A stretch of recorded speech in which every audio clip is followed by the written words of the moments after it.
तर नमस्कार मित्रांनो, शुभ सकाळ. कसं चालू मग तुमचं?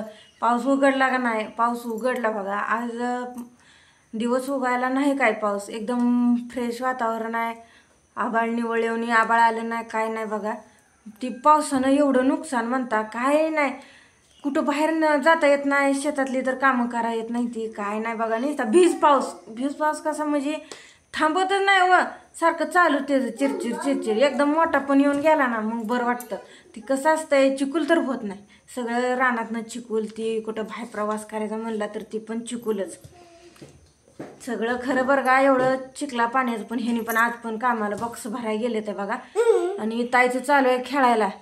ती घरी ह्यानी नसलं की तिचं चालू असते बघा, पसारा काय पण करत बसती. पण लिकुराय म्हणल्यावर खेळणारच, त्यामुळे तिच्याकडे काय मी लक्ष देत नाही. माझं चालू होतं. आणि ह्यांनी आज गेले तर बिन डाब्याचं मी बिन जेवता म्हणलं, आणि लवकर बोलवलं होतं ना. अहो भाजी वय भाजी दाखवू ती काय भाजी दाखवून काय करायचं. ही हाय आमच्या खोकड्यातली बघा हरभऱ्याची भाजी. मग आता म्हणलं घरी एकटीच आहे, काय खावंच वाटना म्हणून म्हणलं होतं आपलं हरभऱ्याची भाजीचा गरगटा. एकदम भारी होतं बरं का. काय म्हणता व त्या पावसाने एवढा हाल केलं म्हणता, कपडे वाळत घालायला सुद्धा जागा नव्हती बघा. घरात कशी कपडे वाळायला घातली ती. काय करता, आमचा पण नाही इलाज होता. एकतर प्रवास करून आलेलो ती, त्यामुळं चिखलानं कपडे भरलेली, मग आम्हाला ती हीच करावं लागली ना. त्यामुळं आणि पावसाचं वातावरण एवढं, काल तर दिवसभर असं थोडा थांबला नाही, असा अर्धा तास थांबला नाही की लगेच परत चालू. रात्री पण आला थोडा, पण आज काय नाही बघा. आता दिवसा तर काय वाटत नाही, बरं आहे तेवढी तर उघडीक, नाहीतर काय सुद्धा सुचत नाही बघा. अक्षरशः मी तर ती बांधाचा घास सुद्धा नाही गेली नाही. शाळेसनी डायरेक्ट मी तसल्या पावसात म्हणजे शेळ्या राखल्या मी ताईनं, तुम्हाला तर मी दाखवलंच होतं.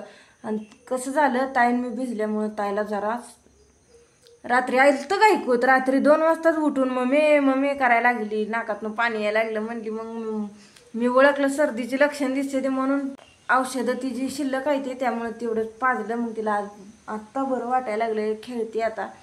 तिचं चालू आहे आपलं करड्यांसंग खेळत बसली आहे.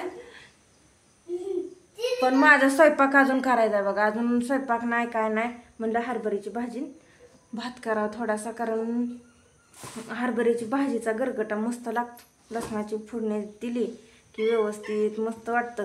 मग ताई पण माझ्या नादानं खाती ना, आणि तिच्या पप्पाला आणि तिला भाज्या एवढ्या आवडते त्या म्हणता. मग भाज्यांचं काय, मग आणि ही भाजी कसं आहे माहिती का, सुक्की सुद्धा बनवायला येते आपल्याला. हरभऱ्याची भाजी वली असती त्यावेळेस वेगळं बघा. ही मकाचं पीक घ्यायच्या अगोदर आम्ही रानात हरभरा केलता, त्या इतकं भारी बरं का. आणि गवारी शेंग आणि हरभरा केलता. त्या टायमिंगला रेट काय, आम्ही 80 रुपयाने विकली. परत कमी रेट, कमी जास्त होते. तर आपल्या तर हातात नसतं, शेतकऱ्यांना कधी नफा कधी तोटा, सगळंच सण करावं लागतं शेतकरी म्हणल्यावर.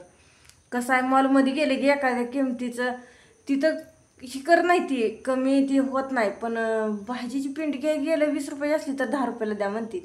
असं आपल्या म्हणजे समाजात म्हणजे चालूच आहे गे व तसं काय करून बरं का. पण योग्य त्या दरातच शेतकऱ्यासनी पण मागावं, मला तसं वाटतं. बाकीच्यांचं विचारच काय मला माहीत नाही बरं का एवढं.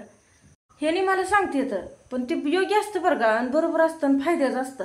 कारण मला कशावरून कळलं बरं का, त्या टायमिंगला भाजी आलती, म्हणजे हरभरा रानात केल्यावर भाजी सगळ्या बायकांनी खुडून नेली बरं का. ज्याला आवडती, ज्या वयस्कर बायका येत्या त्यांना तर एवढं आवड ना, खुडून न्यायच्या. मग मला पण ह्यांनी म्हणलं, अगं तू पण खुडून ठेव म्हणलं, परत त्याला उपयोगी येते. एकदम भारी असं कुठल्या पण मोसममध्ये उपयोगी येते. वाळवून मस्तपैकी ठेवली, काय सुद्धा अडचण येत नाही. आणि मी तसंच केलं. आणि कसं आहे माहिती आहे का, पावसाळ्याच्या दिवसात भाजी मस्त लागते, आंबूस, थोडी चव वेगळीच असते. मला त्या टायमिंगला सांगितलेलं आज कुठं तर मला आज उपयोगी आलं, मला पण भारी वाटलं बरं का. पण आज ती स्वतः नाही तर खायला, काय संध्याकाळी त्यांना मन बनवून देईल. कारण चालू आता आमच्या दोघी पुरतच काहीतरी करून हे करावं लागेल. त्यांना पण सांगितलंय दिवसभर काय उपाशी राहू नका, काहीतरी नाश्ता वगैरे करा म्हणलंय. मग काय करते तर काय माहीत. आणि त्यात पावसाचं काल तर एवढं बघा दिवस, आणि ती कुठं डाळिंबच पॅकिंग होतं. आल्यावर सांगत होतं एवढा पाऊस होता तिथं, पण अक्षरशः पाल वळून तिने ती भरलं. असं अक्षरशः थंडीचं वातावरण, ती जरा जास्त त्रास झाला म्हणत होतं. आणि त्यात काय झालं, त्यांचा त्या प्रवासानं मुतखड्याचा त्रास व्हायला लागलाय. ती औषध घेतल्यापासून आजपर्यंत काय त्रास नव्हता, पण आज रात्री त्यांना जरा पोटात दुखतले असं वाटायला लागले. नको वाटतं. व त्यांनी नीट असलं तर आम्हाला जरा बरं वाटतं. नाहीतर त्यांनी उगाच इवळायचं, मग पोटात दुखतंय म्हणायचं ना, आम्ही निवांत राहायचं. नको वाटतं. व काळजी असते माणसाचं. कसं आहे, आता भांडणं कुणाच्या घरी होत नाही, ती प्रत्येकाच्या घरी भांडणं असते. ती भांड्याला भांडत लागतच असतं, कारण नवरा बायको आहे. जिथं भांडणं असते ते तिथं प्रेम पण तेवढंच असतं. काय नुसती भांडणं असते ते असं नसतं. आता तर गेले तर बघा काळजी पण राहते. मी तरी काय करत असते, ती पुढं गेलं की मागणं माझं कसं असतं, मग फोन करायचा, बोलायचं, मग कसं आहे काय तरी सांगत असते. जास्त दुखायला लागलं तर कुठं सगळं कोणावं. एक असं झालं हो, गेल्या बारीनं गेलं कुठं शेतकऱ्याच्यात कामाला, त्यावेळेस पिरू पॅकिंग काय तर होतं, आणि अक्षरशः त्या स्वतः शेतकऱ्यानं ह्यांच्या पोटात दुखायला लागलं, त्यांना दवाखान्यात नेलं आणि तिथनं परत घरी आणून सोडलं होतं. कुठं तर असं जैनवाडीला का काय गेलं. नको वाटतं. व असं वाईट प्रसंग येतं, कोण तिथं नसतं तरी आज माणूस की जिवंत आहे, त्याला मला म्हणजे भारी वाटतं बरं का. कारण माणसानं माणसाला साथ दिली तर बरं वाटतं, नाहीतर ही अवघडच आहे घेऊन. नाहीच त्यांनी दखल दिली, त्यांना तसा त्रास होत असला तर गाडी सुद्धा चालवणं शक्य होत नाही. पोटात दुकान म्हणजे तरी आज नको म्हणत होते, तर येतो म्हणलं जाऊन, कारण घरी बसून तर काय करायचं आहे म्हणत होतं. माणूस की लय महत्वाचे आहे मात्र, लय.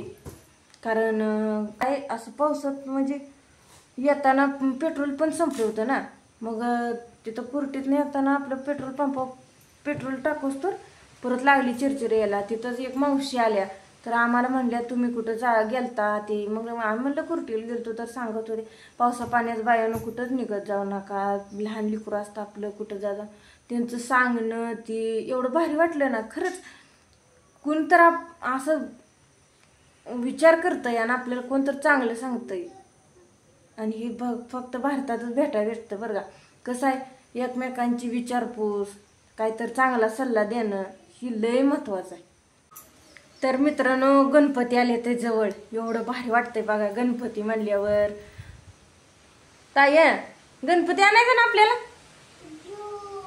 ताईचं खेळायचं चालू आहे, मला म्हणत होती मम्मी आपण पण गणपती.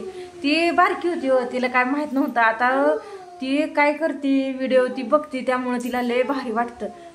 ती गणपती आता एक आली किंवा इंस्टावर रील, गणपतीचं आगमन होताना ती गाणं गणपतीचा गोंडा चौरंगीला, तिला एवढं रील आवडती ना, त्याच्यावर ती बरोबर डान्स करते. ताया इकडे घे. तिचं खेळायचं चालू आहे, ती काय येत नसती, कारण ती खेळायला एकदा दंग झाली तर अजिबात कणाकडे लक्ष देत नाही काय नाही. एवढा आवडीचा आहे. आणि कसं आहे, गौरी गणपतीचं वेगळंच वातावरण राहतं. ती 2 दिवस बघा लक्ष्मी येते, त्या ती दोर बायकांनी इकडं तिकडं जायचं. पण कसं आहे, आते होते त्यावेळेस आमच्यात पण होत्या बरं का महालक्ष्म्या, पण आता काय नाही. आत्याच्या म्हणजे आत्याच्या पहिलेच होते बरं का महालक्ष्म्या. मला काय माझ्या आईवडिलांनी दिल्या नव्हत्या लग्नात, त्यामुळं ह्या वर्षी काय माझ्याकडं गौरी काय नाही. त्या मी गणपती आणेन, होईल तेवढं करण्याचा प्रयत्न करेन. गणपतीची सजावट ती त्याच्यासाठीच एकदम भारी असं बघूच. आपण आता आले जवळ म्हणल्यावरती तर होणारच आहे, पण आतुरता लागली बरं का. खरंच एवढं भारी वाटतंय गणपती यायचं म्हणल्यावर. मग काय बनवायचं, मोदक तर लय आवडतो. ताई तुला मोदक आवडतो?